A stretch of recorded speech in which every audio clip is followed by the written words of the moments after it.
is. There he is. Tough act to follow, like you said with Sean Foley. Very tough act. That's a tough act to follow, Myers. So do you just like, sullying the legacy of legends of the game? Is that kind of something you're into? I really don't. I know people think I'm a hater. And I know that, talking about this historic record makes me feel like I'm coming after Sam Snead. But I'm not JJ Redick. I'm not saying he was playing against plumbers and firemen, although some of these tournaments he might have been. But no, it's really more about giving more credit to Tiger than taking away credit from the great Sam Snead. Okay, but there are some tournaments that he played in that, let's say, aren't, a full field of the best players in the world. So run me through some of the tournaments that he was credited for. Exactly. So you told me to come with some receipts, and I did. I came with some actual CVS.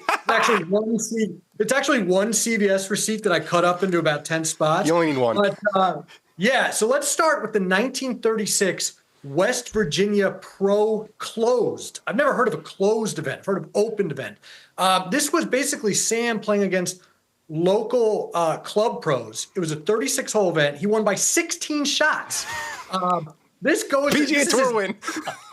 That's his first PGA Tour win that he gets credited for. And the reason being is that it held like a big spot in his heart or something. So they gave him credit for that. Sure.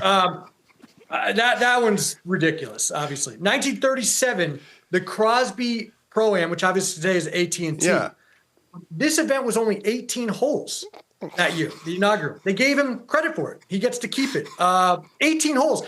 The tour now, you have to have at least 54 holes for it to count. Adam Scott won the Nissan Open in 2005 at 36 holes. Doesn't count for his official record. Sam Snead, 18-hole win counts. The reason, they said because it was the inaugural event, it held extra historical significance. So they let him keep that one. All right, let's move along. Another receipt here. 1946 World Championship of Golf. So good. This is a 36-hole event against 3 other players, which when we get into... They have that. Didn't they used to have that, the Grand Slam of Golf? Exactly. I was gonna say it's gonna sound a lot like when we talk about Tiger's Grand Slam of Golf. Anyway, this one counts as well for Sam. And then the last one I want to mention is the 1950 Bing Crosby Pro-Am. This time they actually did play 54 holes, but there was a 4-way tie. And because they couldn't play the next day because some guys had to travel, they just declared all 4 winners. All 4 win. Four guys won that tournament? What? 4 guys won that tournament. 4 guys won the tournament. He said, you get a win, you get a win, you get a win, you get a win. I mean, total joke, right? So those are some of them. Overall, I just want to say, again, I don't want to kill the guy. I mean, it's Sam Snead. He's one of the greats. Maybe he's one of the top 5 players of all time, but he did have 5 wins against fields of 16 or fewer people, and he had 5 team wins, which again, now is kind of like accepted now with the Zurich Classic, I guess, but for decades and decades, that just didn't count as a team win. So anyway, those are kind of the big ones. But let's talk. I mean, I know you want to ask so Tiger. Yeah. So then what are some of the ones that he should be? I mean, you have 95. I don't know if this was written after he won his 82nd. Is it still 95? And what are some of the ones he doesn't have credit for that he should? Great question. I had to reread my own story. Yeah, I wrote that after he won the Masters because when he in 2019, obviously that got him to 81, and all of a sudden magically the tour came up with this chasing 82 thing because it's a lot sexier if a guy's chasing a record than if he already has the record by a lot. But if you want to apply what I called the Sam Snead criteria to Tiger's record, which again, that's what I want to do. I don't want to take away from Sam. I just want to give Tiger what he is due.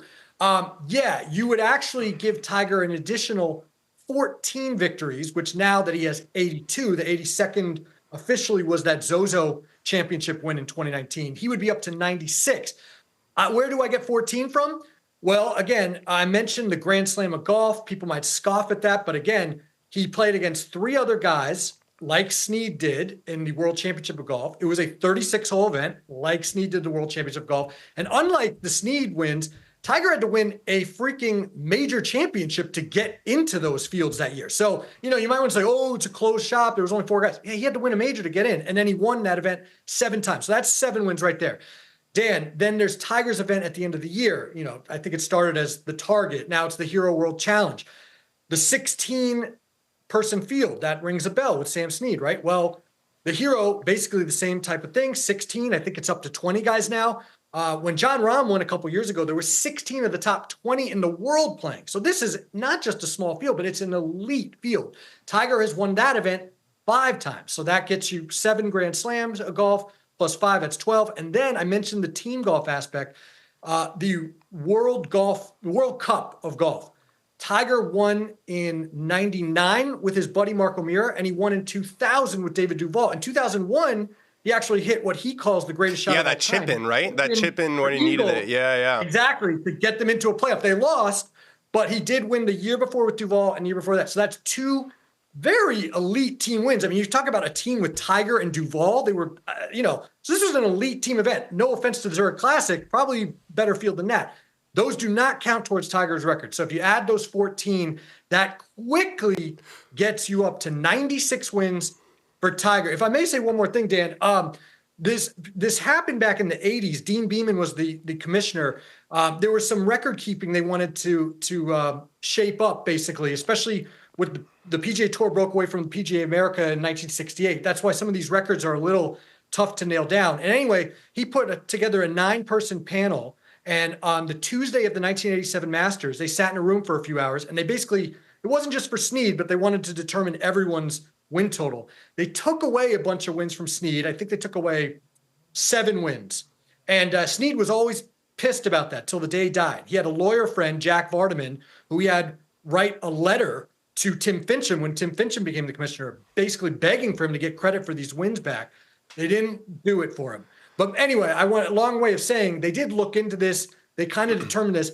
I suspect at some point, Jay Monahan or whoever is the commissioner down the line puts together a similar panel of historians or whatever. I would love to be on that panel because I would love to give Tiger Woods credit for these wins and have him be the rightful owner of the PGA Tour record for most wins ever. Well, yeah, especially now that he's probably not going to get 83 or the odds are against it. It feels like that's what's going to happen. I wanted to highlight one thing about Sam Snead. So he shot a 59. I think we have a picture of him with like an arrow toward 59. 1960 at the Greenbrier. This was not an official event. They found a way. They gave every other tournament with 4 players and 2 grandmothers was an official event, but this one was not. Thank you so much for joining us, Alex. That was tremendous. I really enjoyed that. Got it. We'll talk to you soon. Dan.